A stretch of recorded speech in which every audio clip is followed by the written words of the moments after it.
ప్రతి ఓడితే నేను నోకల మీద వాడి పేరు రాస్తుంటది. కన్ను చచ్చే బుల్లెట్ మీద మాత్రం నా పేరు రాస్తుంటది. బెట్టో వీడు రవీందర్ నారాయణ్, నీ చావుకి వేకప్ కాల్.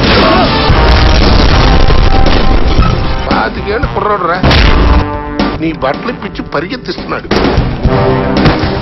పిడికిలు మూసినప్పుడు వేళ్ల మధ్య నుంచి ఇసుక జారినట్టు జారిపోతాను. నేను చంపితే పోలీసులు సాక్ష్యం కాదు కదా, పోస్ట్ మార్టానికి శవం కొడతాం.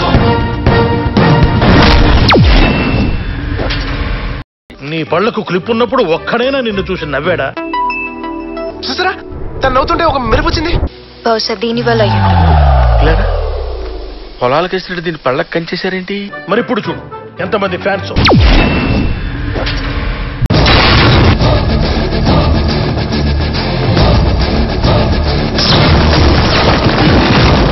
ఇదంతా ఎందుకు నమ్మాలి? మీరేంటి సార్ లాజిక్లు ఎవరు నమ్మరు, అందరికీ మ్యాజిక్లే కావాలి.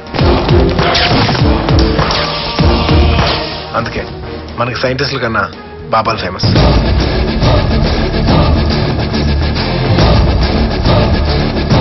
ఇది రియలైజేషన్.